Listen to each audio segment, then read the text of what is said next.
It's something that's just broken from Rangers. Barry, we just heard about this a short time ago. Rangers have just confirmed that your legendary goalkeeper Andy Goram is undergoing treatment for cancer in a local hospital.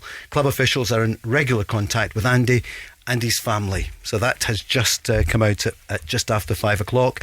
Oh, we talk about him so often. You know him so well. What a keeper, and what kind of man is Andy Goram? Yeah, well, growing up a Rangers supporter, he was certainly one of my heroes. Fantastic goalkeeper. I've been in his company a number of times. The last time I was with him was just after Walter Smith passed. We went out and had a couple of beers, a group of his, and he was in good form. So that's sad news, but listen, he's a fighter, and I'm sure everybody will echo what I've said there, and I'm sure Rangers will do everything they can to try and help him out.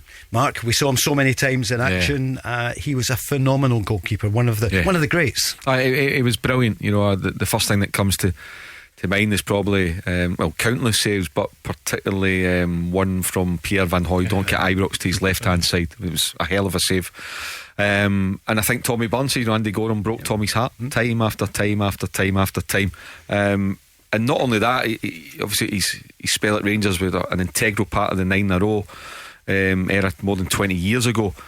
But remember, he was absolutely brilliant when he came back and played for Motherwell. I think Billy Davies' team, when John Boyle was owner, and they got that team, and he was absolutely outstanding for about a year, playing for Motherwell, and he'd have been about 35 at that point. And don't forget, he had a spell at Man United as well. Sir Alex took him down to Man United too. So yeah, listen, obviously our thoughts with Andy, and as Barry said, the most important thing, he's a fighter and he'll be getting the best of care.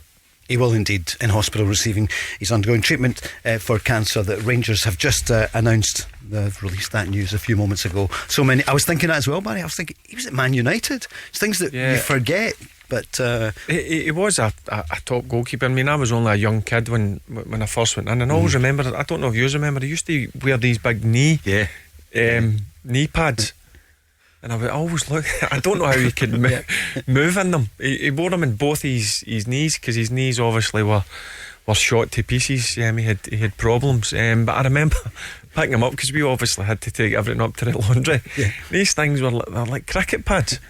I couldn't believe how he could move in goals. But what a goalkeeper he was for Rangers. And I played against him when he went to Motherwell.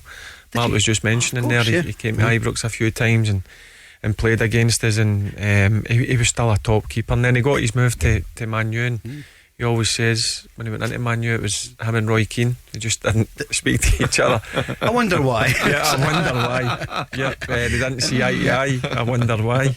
But look, it's never nice hearing things like that. And listen, he's in hospital, and I'm sure he'll be getting the best of care. And I'm sure all the Rangers fans, and listen, the football world, of course, I'll be hoping that he recovers for this.